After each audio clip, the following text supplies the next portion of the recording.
Muito boa noite a todos, sejam bem-vindos. Nós estamos aqui na sede do Centro Espírita Sebastião Mártir e antes, nos preparativos aqui, que antecedem a este instante, estávamos fazendo aqui algumas ilações, na maioria delas, somente na alma, e imaginando a emoção de estar aqui nesta casa, depois de 15 meses. Particularmente, nós estamos habituados a vir aqui por semana algumas vezes há 49 anos. E com essa interrupção de 15 meses, nós estávamos avaliando o grau de emoção, o envolvimento com a casa, como funciona. E, claro, esses atropelos todos, essas dificuldades, elas acabam mexendo muito mais com a nossa intimidade do que propriamente com o trabalho. Nós agradecemos as presenças de encarnados e desencarnados e agradecemos àqueles que se encontram nas suas casas, nos vendo e nos ouvindo. O tema é uma continuidade do estudo aqui do Sebastião Mártir. Às sextas-feiras nós temos uma palestra às 19h45, hoje com um atraso pequeno aqui em decorrência de problemas técnicos. O capítulo que estamos estudando do Evangelho é o 25, e a lição de hoje, buscai e encontrareis, é o título do capítulo, e especificamente, observai os pássaros do céu. Estas são máximas do cristianismo. Quando Deus elaborou o universo é o retrato do pensamento de Deus. O universo, ele é dinâmico. Ele não foi criado e ali do jeito que estava paralisou-se. Não, ele é dinâmico. Ele continua as suas alterações. É lei de progresso. E a Terra faz parte desse universo.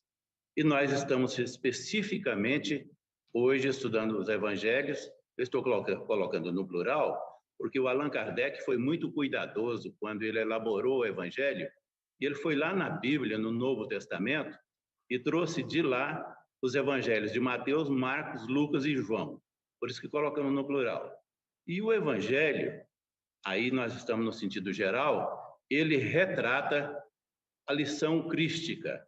Ele marca para nós, já tivemos várias oportunidades de confirmar isso, ele marca a maturidade da raça humana, dos habitantes, nós que somos habitantes da Terra.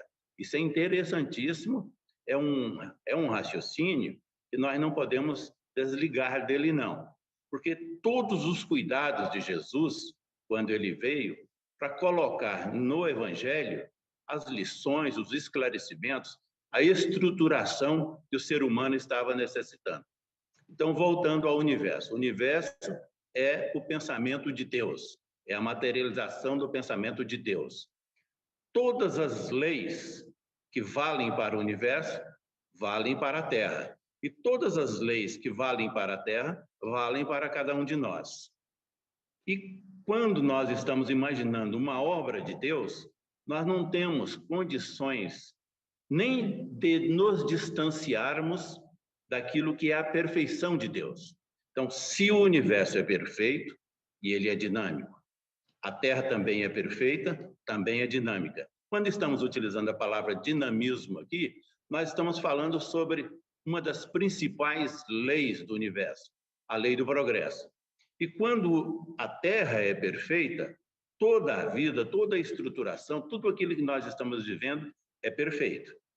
Esse raciocínio, esse entendimento, ele não pode fugir do nosso estudo, não. Então, voltando. Buscai e encontrareis, é o capítulo 25. Observai os pássaros do céu, é o item específico desse capítulo que vamos estudar. Dissemos no início que são máximas do ensino cristão. Poderíamos, ao pé da letra, quando estamos iniciando este estudo, fazermos algumas retirarmos dessas duas máximas. Estou falando duas do título do capítulo e do título específico. Poderíamos retirar, criar algumas continuidades de raciocínio. O que nós vamos nos deparar de início, e se vocês todos estão aí atentos, é que quando falamos de buscai e encontrareis, e quando falamos de observai os pássaros do céu, e estamos exatamente vinculados somente às máximas, sem nenhuma outra questão aí nos atendendo, nós estamos criando, preste atenção nisso, nós estamos criando um paradoxo dentro do capítulo 25 e com os dois títulos. Porque um título trata de um assunto numa direção, buscai e encontrareis. O outro título, é subtítulo, está dentro do capítulo 25, buscai e achareis, fala sobre observar os pássaros do céu. No estudo, ou seja, do ponto de vista terreno, estas máximas, elas criam este conflito, este paradoxo. E quando falamos sobre o buscai e encontrareis, também tem uma outra máxima, que é análoga. Ajuda-te, que o céu te ajudará. Aí sim, este paradoxo fica muito mais forte. Este conflito entre os dois textos. Por que paradoxo? Porque acabamos de falar que as coisas de Deus são perfeitas. Começando aí, o universo é perfeito, a terra é perfeita e o ensino de Jesus é perfeito. Por que a existência de um conflito dentro de um capítulo do Evangelho segundo o Espiritismo, da lição 25? Quem estiver em casa e quiser acompanhar, pode pegar a lição 25 lá e vai ver esses dois títulos. E por que este conflito entre duas mensagens de Jesus? Aí dissemos, vocês vão se lembrar, que as leis que regem o universo são as mesmas leis que regem a Terra, o planeta Terra, e são as mesmas leis que todos nós estamos sujeitos. Isso é extraordinário quando nós estamos estudando isso. Primeiro, buscai e encontrareis.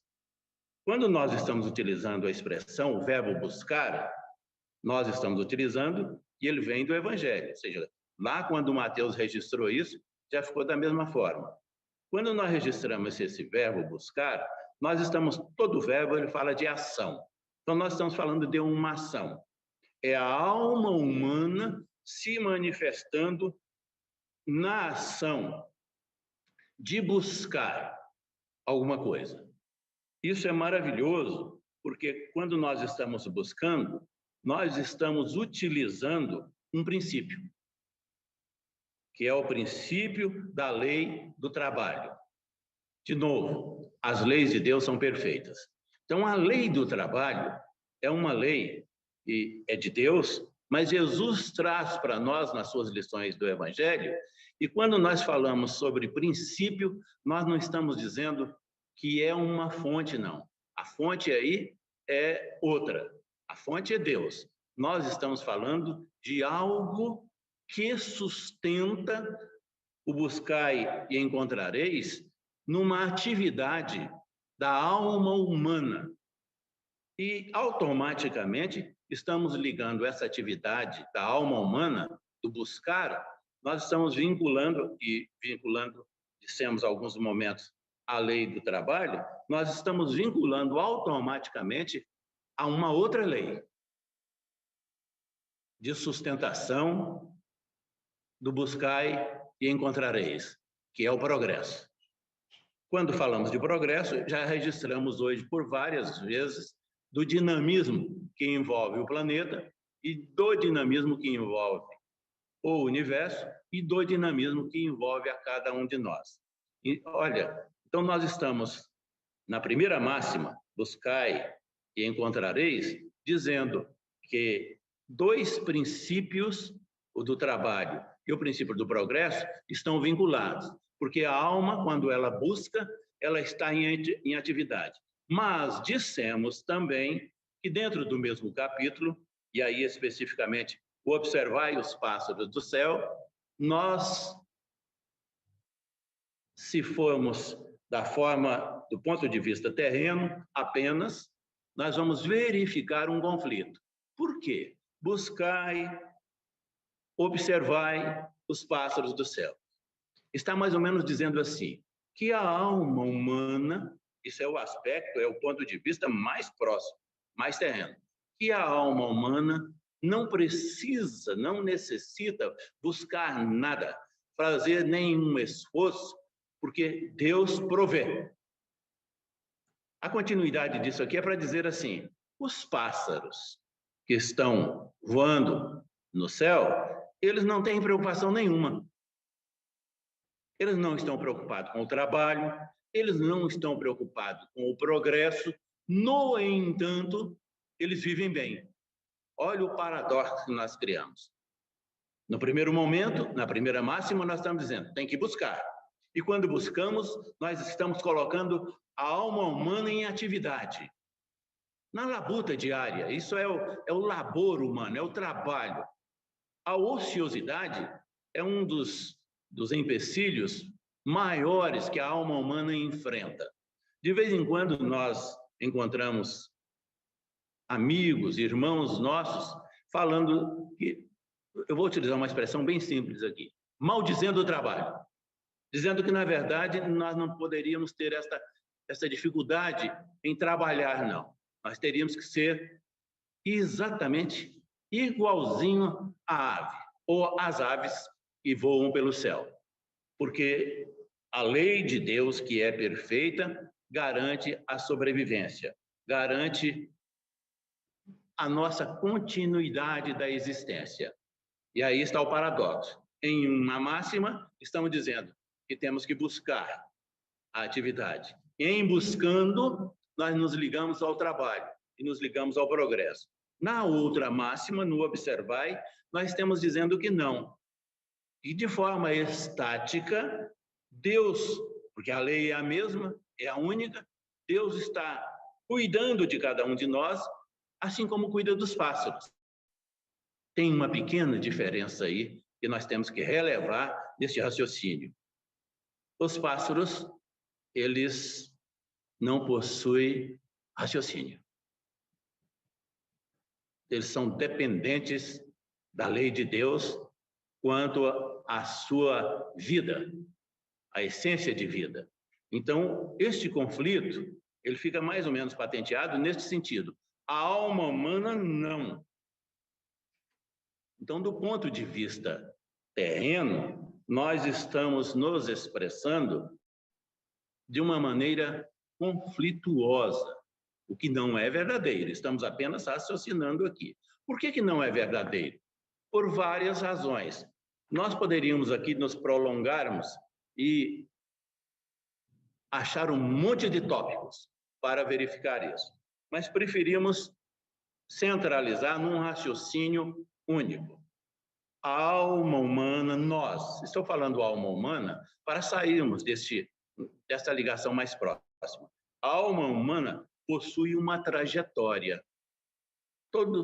Aliás, quem quiser ver, tem uma mensagem do Papa, agora recente, quando eu falo recente, é recentíssima, reconhecendo a evolução humana com os princípios da lei de Darwin, e mais do que isso, entendendo que o universo e o planeta Terra, eles não surgiram assim do nada, e que existe uma inteligência divina antecedendo ao universo. E por isso que nós começamos a nossa fala dizendo: o universo é a materialização da ideia de Deus. Isso é maravilhoso, porque significa que as religiões, os segmentos religiosos, estão se aproximando daquilo que é mais ou menos a realidade, que no momento, de acordo com a nossa evolução, falamos sobre progresso, nós somos capazes, todos nós somos capazes de perceber. Então, estávamos dizendo o seguinte, que a alma humana ela tem um nascimento. Esse nascimento, nós poderíamos prolongar, já dissemos aqui, e com outras ideias mais fortes, poderíamos dizer assim, quando aquela nebulosa saiu lá do Sol, o Sol, nós temos o entendimento do planeta Terra, e a gente estuda isso para valer, e o Sol soltou uma nebulosa, uma fumacinha lá, aliás, uma fumaça grande. E essa fumaça começou um movimento de rotação e um movimento de translação. Esses dois movimentos são exatamente os movimentos que a Terra possui hoje. E quando esta fumacinha, ou esta nebulosa, se descolou do Sol, ali, inserido naquela nebulosa, estavam já em potencial tudo o que a Terra tem, e mais tudo o que ela terá. O que nós estamos aqui neste momento raciocinando para entender? Que a alma humana, que o ser humano, que esta essência da existência a posteriori do planeta Terra, da alma humana, dos seres humanos, já estava ali, naquele instante, todos nós inseridos naquela nebulosa. E nos momentos de oportunidades, esses momentos, eles, em alguns instantes, em alguns períodos, são prolongados, são milênios mesmo, esta modificação ela vai ocorrendo. Aí dissemos assim, que o ser humano tem uma trajetória. Para adiantarmos um pouco, essa trajetória começa com a infância, quando surge a alma humana. Nós fomos lá atrás para falar da nebulosa, mas nem precisaríamos. A alma humana ela surge a posteriori e ela surge num instante apropriado, quando o solo terreno já estava todo ele é força de expressão, já estava a terra, já existia a terra, o solo, já existiam os elementos iniciais, básicos, essenciais para a vida humana. Estamos falando da vida humana na alma, mas também para a vida humana no físico, ou seja, de cada um de nós revestido de uma roupagem física. Então, quando já havia na Terra esta condição da existência, de surgir a alma humana e depois o corpo humano, que é a vestimenta que a alma utiliza, embora a vida não esteja vinculada ao corpo em si, o corpo físico, ele tem uma vida que é biológica, ali nós temos uma infância da alma humana. São aqueles primeiros momentos. Olha, lá no início falamos do paradoxo. Num instante, o ensino de Jesus está dizendo assim: a ave que voa no céu, ela não tem que se preocupar com comida, ela não tem que se preocupar com trabalho, e ela vai viver do mesmo jeito. No título do capítulo está dizendo assim, que não, que a alma humana tem que buscar para encontrar. E aí espelhando a lei do trabalho e espelhando a lei do progresso. Então, voltando, a alma humana tem uma infância. Nesta infância da alma humana, ela é análoga para o ser humano, para a alma humana. A analogia é que nós somos mais ou menos próximos daquilo que é o pássaro. Porque a nossa infância, estou me referindo ao planeta Terra, ela é uma infância que foi tutelada. Por que foi tutelada? Porque na infância nós ainda não possuíamos algumas condições de sobrevivência. Estamos falando de sobrevivência mesmo, e principalmente olhando a vida física. Então, a tutela de Deus, as leis de Deus eram as mesmas para todos, mas ali a lei de Deus estava presente para permitir que a alma humana pudesse ter um desenvolvimento mais ou menos equilibrado entre cada uma daquelas almas. Se a lei é um raciocínio, se a lei é a mesma, a evolução naquele momento da infância seria uma evolução também idêntica para cada um. Bem, só que a infância teve uma tutela direta. Por que estamos dizendo isso? Porque na evolução, no progresso, no caminhar desta infância da alma, nós chegamos, esta é uma expressão muito pouco utilizada no meio espírita, nós chegamos a uma condição de mônada. O que é mônada? Mônada é a alma humana que adquiriu a condição de dar um salto de qualidade. É como se a alma humana se internasse numa porta de uma maternidade e ali ela ficasse por algum tempo. Esse negócio de porta de maternidade é no sentido do raciocínio só. Porque quando nós vamos reencarnar, nós, almas humanas, de uma maneira geral, muitos espíritos não passam por esta condição, nós entramos antes de que tomemos um corpo, antes de que haja uma fecundação no ventre materno, nós entramos num período de preparação para a reencarnação.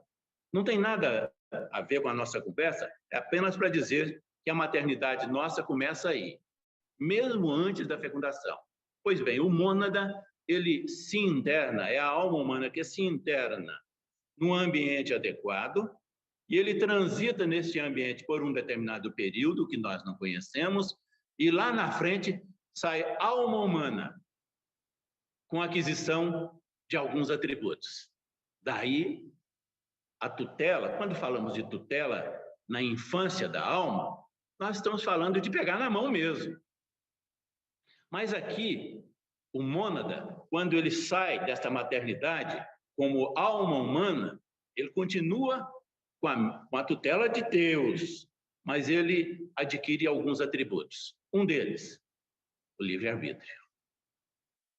O outro, claro, livre-arbítrio, liberdade. O outro, a responsabilidade. Daí estarmos retornando às duas máximas. Há uma máxima, que é o título do capítulo, e a outra máxima que fala sobre as aves do céu. São momentos distintos da alma humana na sua trajetória. Em um instante, ela está na infância. Ela necessita de que alguém esteja colado, grudado na sua mão para que ela não se perca. Primeiro, ela não tem ainda as condições de decidir. É apenas a alma que se prepara para o futuro. No outro momento, quando nós saímos daquela maternidade, entramos como mônada e saímos alma humana com as aquisições já mencionadas, ali sim, nós já estamos de acordo com as mesmas leis, e a lei do trabalho e a lei do progresso se fazem presente, são as mesmas leis para todos. Me perdoe. Mas aqui tem um raciocínio nosso, nós temos que ter cuidado com ele. Se nós saímos de acordo com as mesmas leis, por que a nossa evolução, a evolução do ser humano envolvendo o espírito, não é igualzinho? Isso é para raciocinar. Por que nós não desenvolvemos as nossas aptidões, o nosso campo moral, da mesma forma? Um espírito igual ao outro. Estou me emocionando aqui. Nós não desenvolvemos por razões mencionadas agora. Obrigado. Temos um livre-arbítrio, fazemos aquilo que queremos já, e temos já a responsabilidade de assumir os resultados, as consequências, numa linguagem bem simples, o ônus e o bônus desse livre-arbítrio. Aí é impossível que nós desenvolvamos, todos nós, da mesma maneira. Quando falamos da mesma maneira, é só para comparar. Imaginemos um Francisco Cândido de Paula Xavier. É um espírito que viveu quase um século, contemporâneo nosso, mas que mesmo nós, espíritas, hoje, no século XXI, após o seu desencarne, não o conhecemos. Ele está muito na nossa frente, mas muito. Adolfo Bezerra de Menezes Cavalcante é um espírito que, no meio espírita e no meio não espírita, ele é badalado. Ele está muito, muito na nossa frente. O que que nós... claro que aqui é um raciocínio. Nós estamos aqui nas presunções. A presunção que eles não são, mas que eles são espíritos com a mesma origem nossa, na Terra. Sabe aquela nebulosa que falamos agora mesmo? Quando ela se descolou do Sol, estávamos todos lá. Mas por que que eles estão tão evoluídos e nós não? Porque no livre-arbítrio de cada um, e, claro, no livre-arbítrio destes irmãos que avançaram mais, eles foram mais cuidadosos de que nós fomos. E poderíamos acrescentar, estamos sendo. Quando mencionamos só os dois, poderíamos mencionar aqui um monte, mas nós podemos dizer assim, na infância, na tutela que recebemos de Deus, dos espíritos evoluídos, e aí de outros planetas, não da Terra, que a Terra ainda estava tendo a sua primeira safra de espíritos originários do planeta, nesta tutela, nós fomos mais ou menos tutelados igualmente. Mas quando saímos da maternidade, entramos como mônada e saímos como alma humana com atributos, nós tivemos aí na aquisição dos atributos essas diferenças. Então, dá para comparar agora com mais tranquilidade, com mais lucidez, o ensino de Jesus. O ensino de Jesus é perfeito. O Evangelho de Jesus é perfeito. Jamais poderíamos imaginar que numa única lição, como do capítulo 25, pudéssemos ter dois ensinamentos e conflitando entre si. Um dizendo assim, que o ser humano tem que trabalhar. Porque se ele não trabalha, ele não progride. E na outra lição, olhai as aves do céu, está insinuando que nós temos que ter uma vida semelhante a uma ave, sem preocupação com o pão, com a alimentação, pão-alimentação, sem preocupação com a vida, porque Deus está nos olhando. Está assim.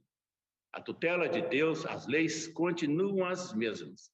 A tutela de Deus está presente. Só tem um pequeno problema.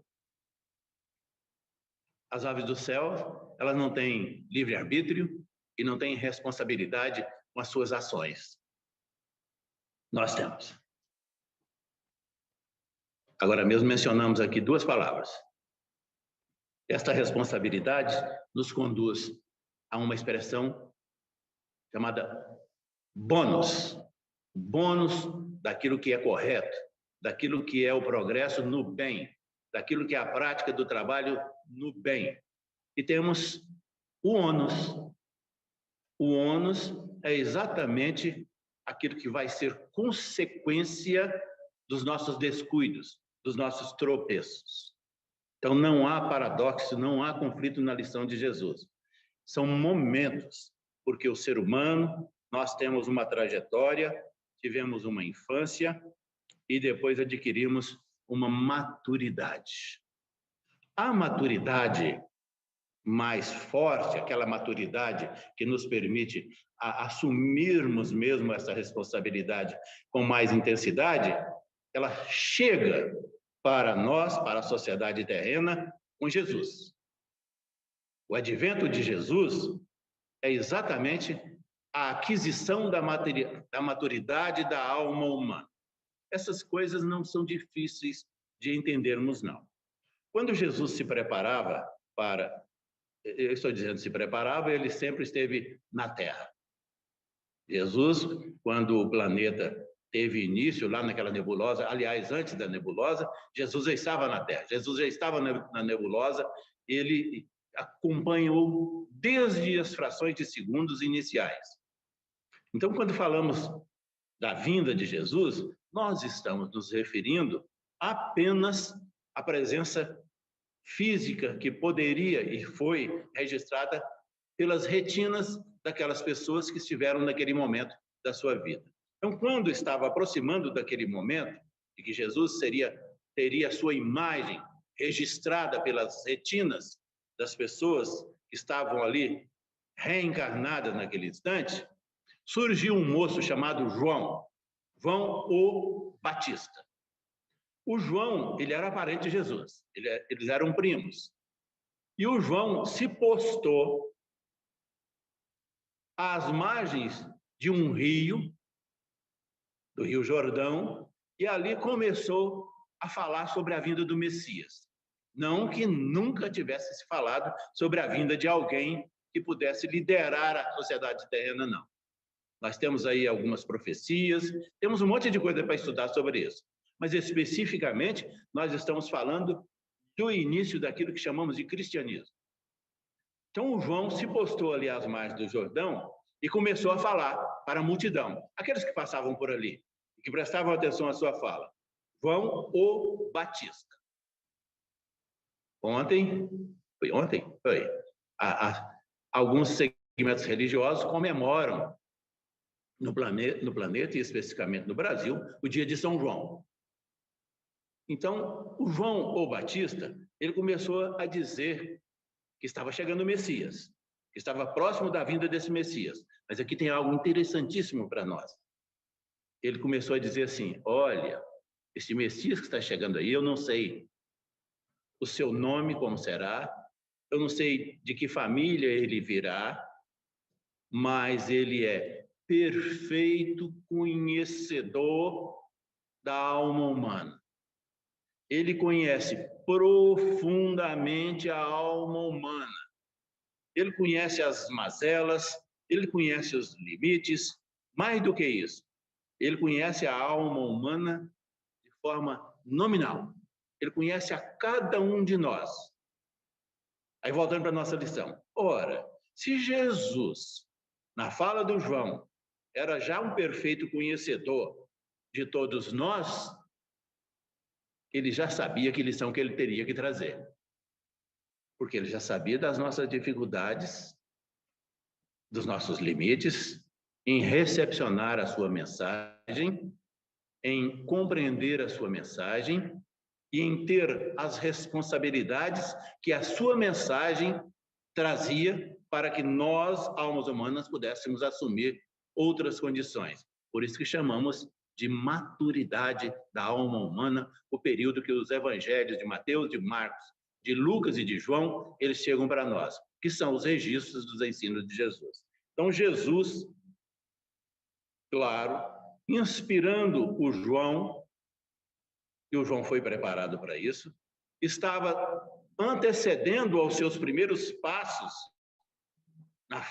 no planeta Terra, passos físicos, para dizer assim: ser humano, não tenhais dúvidas, não ficais preocupados, porque eu estarei convosco.